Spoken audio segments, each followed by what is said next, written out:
You spent 4 hours making something with your hands and then you spent 12 seconds promoting it with a blurry photo that got 9 likes and disappeared. The product's great. The promo is where handmade shops die. Last time I showed you how to make a week of promo content in under 6 minutes, but a ton of you said the same thing. That's great if you sell digital products, but I sell t-shirts, I sell stickers, I make jewelry by hand. What about me? Fair. It's your turn. Let's go. Step 1. Open whatever AI assistant you use. I'm in Claude, but ChatGPT works too. Before we generate anything, we feed it a brand brief once, and every post after that sounds the same basically. Here's the brief. Tell it your shop name, what you sell, pod shirts, die-cut stickers, handmade jewelry, whatever, your vibe, who your customer is, and your 3 or 4 current products. Then set the rules. Captions under 60 words, and with a soft call to action, never sound corporate. And while we fill this in, here's why the brief matters more for you than it does for a digital seller. Digital sellers promote features and outcomes. You're selling 3 things software can't, and the brief is how the AI learns all those 3. The object, people need to see it from multiple angles in real light. The maker, your hands, your studio, your process. That's your moat. Nobody can copy you. And scarcity. Restocks, limited drops, only 8 left, seasonal collections. Every caption we write this week leans on one of those 3. Let me make this concrete so you're not guessing. Here's a real brief for a made-up shop, and I want you to actually hear it. Shop name is Wild Grove Stickers. What I sell? Die-cut vinyl stickers, mostly mushrooms, moths, and moody little plants. My customer, 20-somethings who decorate their laptop and water bottle like it's a personality. My products right now: the lunar moth sheet, the toadstool pack, and a glow-in-the-dark fern. Rules: captions under 60 words, casual, and with a soft nudge, and never ever sound like a brand. That whole thing took 20 seconds to say out loud. Now, your vibe is the part everyone gets lazy with, and it's the part that matters most. Fun and friendly means nothing. That describes half the internet, so get specific here. Give it 2 or 3 brands or accounts whose tone you'd want to sound like and one you'd never sound like. Tell it the words you actually use and the words you'd never be caught using. If you say LOL and never say elevate, that goes in the brief. Here's the difference, and I want you to actually hear both, because this is the whole ballgame. Witty and a little chaotic gives you a caption like this: new moth just dropped. He has no thoughts, only vibes, and a deep commitment to your laptop lid. 6 on the sheet. Adopt responsibly. Now, watch what happens to the exact same sticker when the brief says calm and earthy. The lunar moth in soft gray and bone. A small, quiet thing for the corner of your journal, back on the shelf this week. One of those sells to a chaotic 22-year-old. The other sells to someone who owns a lot of linen. Neither is wrong, but they're not interchangeable. And the only thing that changed was 60 seconds of brief. So spend that extra time here. One more thing, save this brief somewhere. You can copy paste it. This setup is a one-time cost. Every week after this, you skip straight to step 2. Now, step 2 is the big one.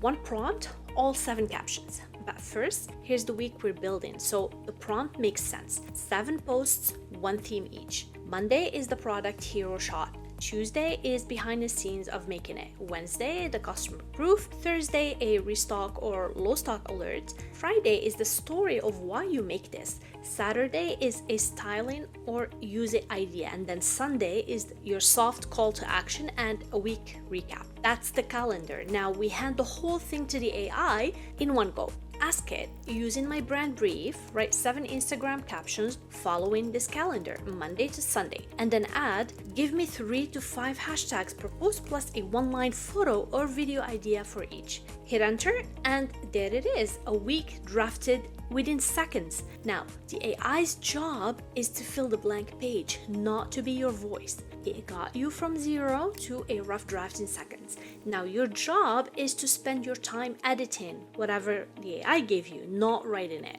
So before you post a single one of these, go through all of them and fix them. But let me show you exactly what this looks like, because telling you to edit it is useless advice without an example. Here's what the AI handed me for the Monday hero shot. Call in all sticker lovers. Introducing our stunning lunar moth sticker. Perfect for elevating your collection. Don't miss out. Read that out loud. Nobody talks like that. So watch how I fix it. 1. I cut the fluff. Start on the actual point. 2. Get rid of the corporate words like introducing, stunning, elevating, don't miss out. Here's the same post after 30 seconds of me editing it. The lunar moth's back on the sheet. Gray, a little bone white, kind of haunted, looks unreasonably good on a laptop lid. Then there are the two posts I always rewrite by hand, no matter how good the draft is. The restock post. AI doesn't know your real numbers, so you're gonna have to drop in the actual quantity. And the story post. Rewrite it at least one line in your own words. This is the post people screenshot and they send to a friend. It's the one that builds the actual relationship with the client. 3. Read it out loud. If you'd never say it to a customer's face, well, it doesn't go in the caption. That's the whole filter. Step 3. Physical products live or die on the visual. You don't need a studio. Here's the batch method. One window, one surface, natural light, all 7 shot in one sitting. And here's the thing nobody tells you. Each shot type isn't random, it's doing a specific job. The hero shot. This one is the scroll stopper. Make the product centered in a clean background and fill the frame behind the scenes. Messy is good here. This is the shot that proves a human made it, and that's the entire reason someone buys handmade instead of mass-produced. Customer proof. Screenshot a real review, or you can repost a tagged customer's content with permission first, of course. This shot does the convincing you can't do yourself without bragging. Restock. A full grid signals this product sells, which makes people want in. And the styling. This is the shot that lets someone picture it in their own life, on their own laptop, around their own neck. That picture is what closes the sale for you. And a few free fixes that make phone photos look intentional instead of accidental. Shoot near a window, never under your ceiling light. Overhead bulbs make everything look yellow and flat. Turn the flash off, always. Wipe the lens. You'd be amazed how many blurry photos are just a smudged camera. Tap your screen to focus on the product, not the background. And shoot a little wider than you need. You can always crop in, but you can't crop out. None of this costs a thing. And it's the difference between homemade in the bad way and handmade in a way people pay for. And if you're print on demand, your provider's mock-ups count as 2 of these. Don't reshoot what they've already made for you. Step 4. This is a step everyone skips. Scheduling and sequencing. Here's why this works so you can run it forever without me. People almost never buy the first time they see a product. They buy once it feels familiar. So the early week posts aren't selling. They're just getting the product in front of the same eyes a few times. The hero shot says this exists. The behind the scenes says a real person makes this. The customer proof says other people already trust it. By the time the restock alert hits on Thursday, you're not interrupting a stranger. You're nudging someone who already knows you. That's why the same product sells on Thursday when it flopped on Monday. Nothing changed but the order. So drop all 7 into a free scheduler, set them, and then walk away.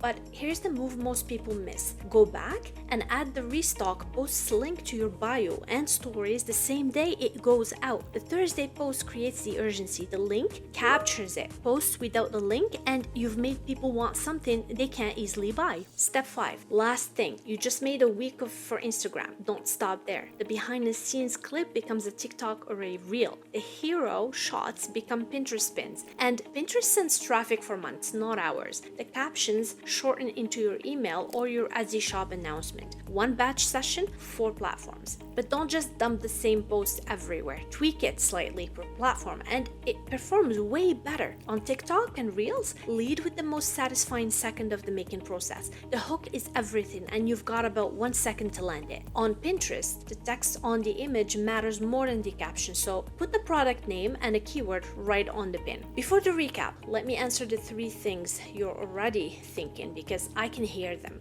I don't have 7 products. You don't need 7. You need 1 product and 7 angles. The same pair of earrings is a hero shot Monday, a making clip Tuesday, a review on Wednesday, a low stock alert on Thursday, and why I make this story Friday. Fewer products actually makes it easier, not harder. I hate being on camera. Then don't be. Nothing in this week requires your face. Show hands making something, the product on a table, a screenshot of a review, a text on a pin. The whole system is built to sell the object and the craft, not you. Faceless works fine here. What if a post flops? Some will. That's the point of posting 7 instead of betting everything on 1. A flop on Monday is doing its job if it makes Thursday familiar. That's a full week of promo content for a handmade or pod shop. captions, photos, sequencing, and a remix plan in under 10 minutes of real work. And shout out to Guava Juice for asking for this one. If you've got a request, drop it in the comments. I read every one of them, and